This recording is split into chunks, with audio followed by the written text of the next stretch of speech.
How many companies can say their customers permanently ink the logo onto their skin?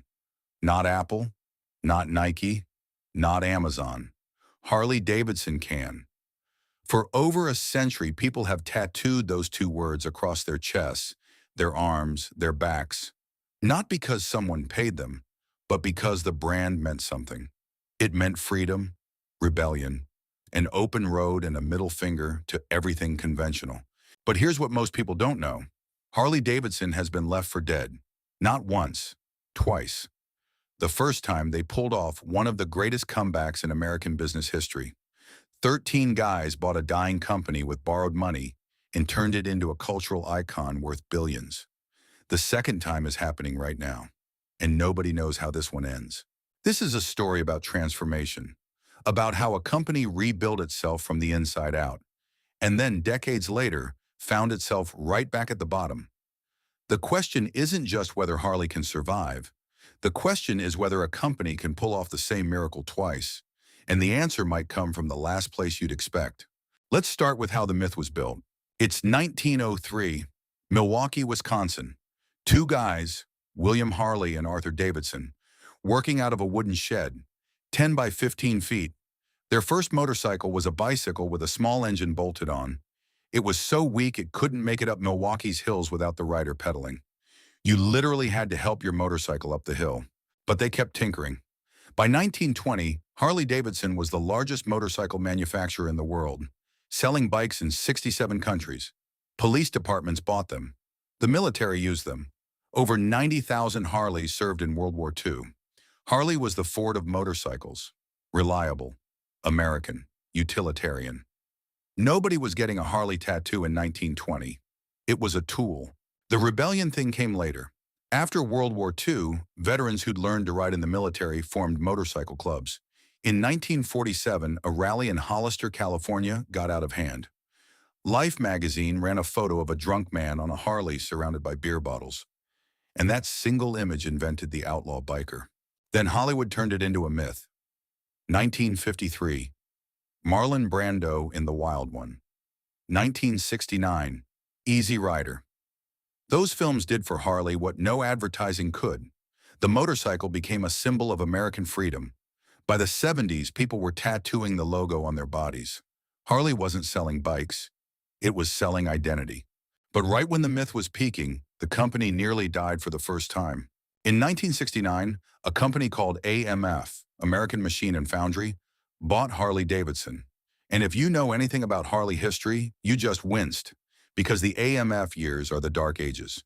AMF doubled production overnight without investing in quality. Up to 30% of motorcycles leaving the factory had defects. Oil leaks everywhere. Electrical failures. Bolts coming loose on the highway.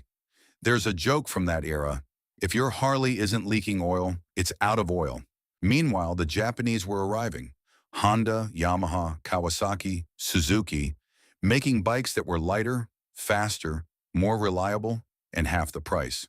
Honda's slogan, "You meet the nicest people on a Honda," was a direct shot at Harley's outlaw image. And it worked.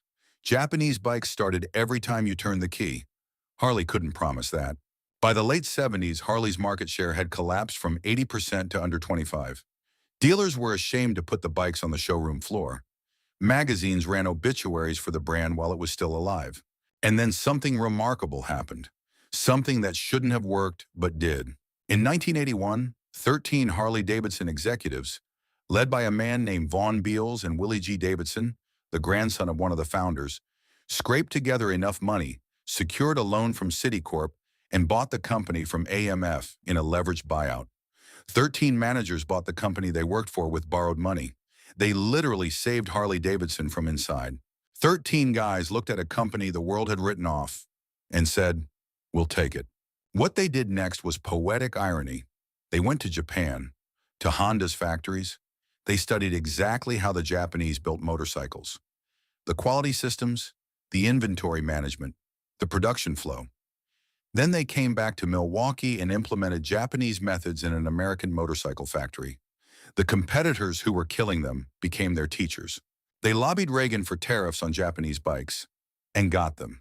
They created the Harley Owners Group, HOG, which grew to over 1 million members. They turned Harley ownership from a transaction into a lifestyle. You weren't buying a bike, you were joining a family. But the genius move was this. They kept the soul, the V-twin rumble, the chrome, the heavyweight stance, and rebuilt everything underneath. The defect rate dropped from 30% to under 2%. The bikes got genuinely good. By 1986, 5 years after the buyout, Harley asked the government to remove the tariffs early. They didn't need protection. They went public on the stock exchange. Business schools wrote case studies about the comeback. The company everyone had buried became the textbook American turnaround story. Remember this moment. Remember the pattern. Because everything that comes next is a mirror image of it. The 90s and 2000s were Harley's golden era. And I mean golden in every sense. The company figured out something brilliant. They weren't really selling motorcycles. They were selling membership in a tribe. When you bought a Harley, you weren't just getting a machine. You were getting the jacket, the bandana, the rallies, the weekend rides, the brotherhood. Harley dealerships weren't just stores. They were social clubs where people who had nothing else in common became family. The core customer was the weekend warrior, a guy in his 30s or 40s with a decent job. Monday through Friday, he wore a tie. Saturday morning, he pulled on leather and fired up the Harley. For 2 days, he wasn't a middle manager. He was a rebel, and he had money. Revenue climbed to $6.2 billion.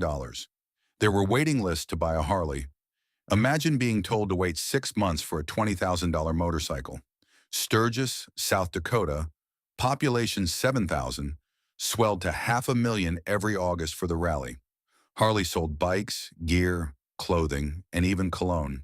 You could literally smell like freedom and exhaust fumes. In 2006, the company peaked. 349,000 motorcycles sold.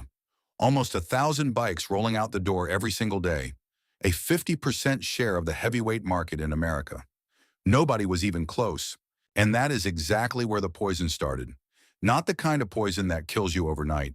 The slow kind. The kind where every quarterly report looks fine, every earnings call sounds confident, and every executive tells themselves the same story. Our customers love us.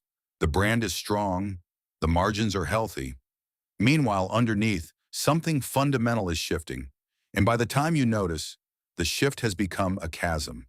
Because Harley-Davidson made a mistake that a lot of dominant companies make.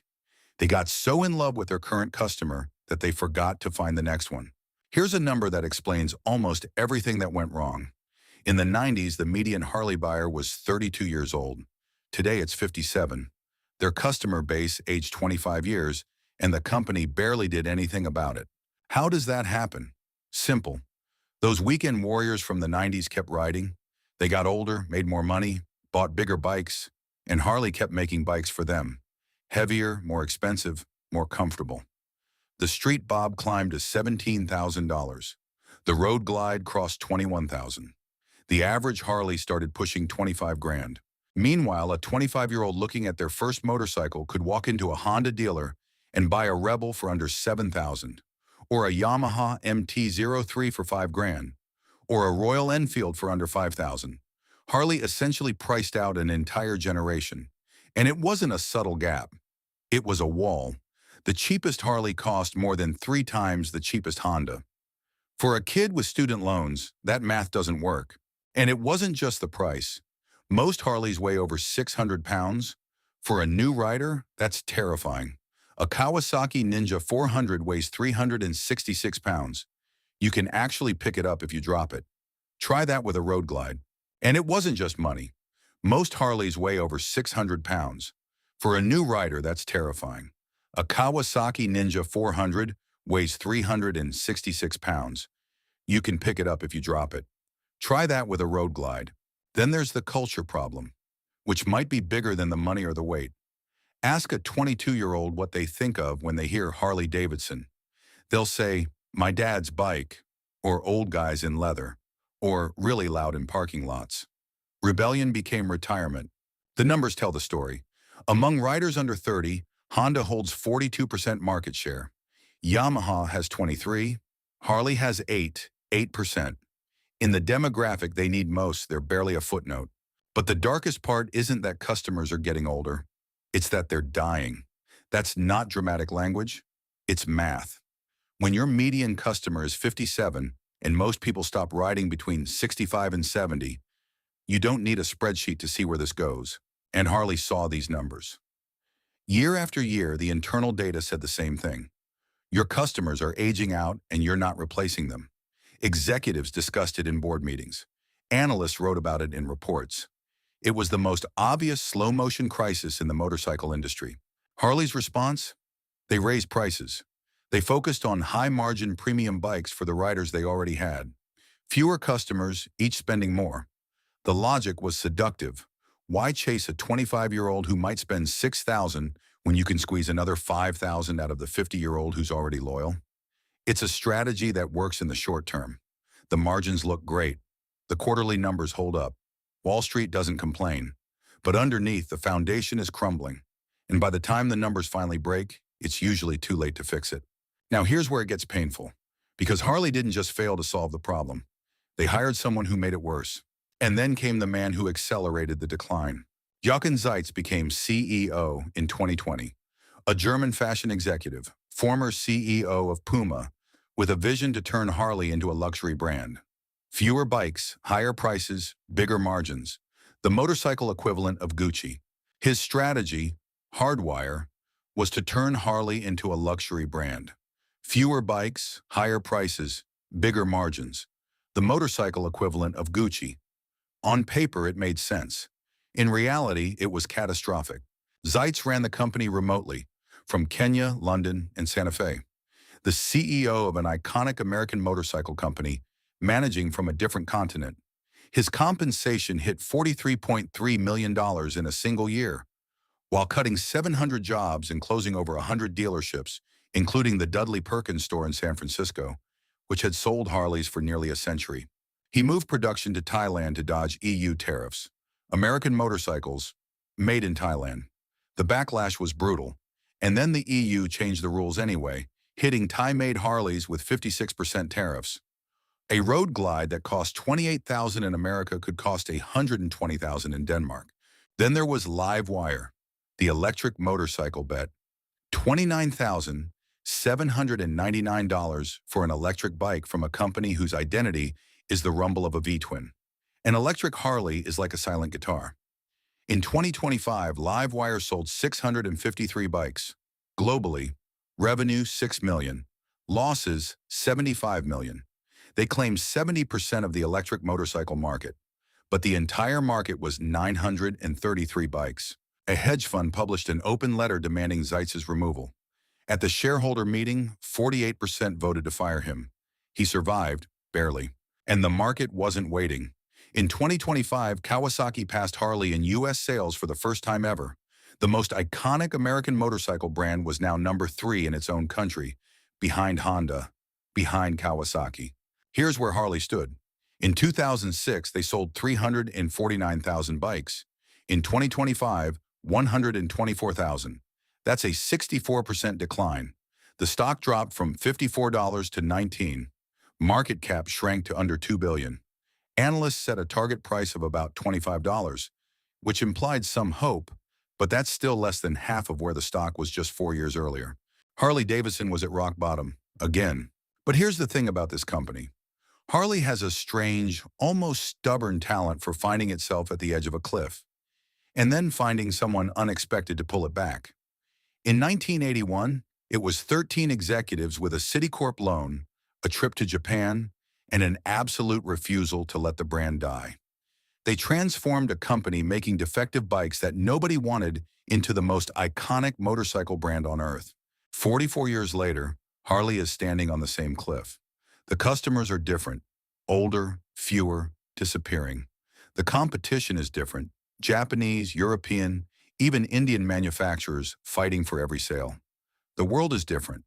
Electric vehicles, tariff wars, a generation that associates motorcycles with their parents, not with freedom. But the question is exactly the same.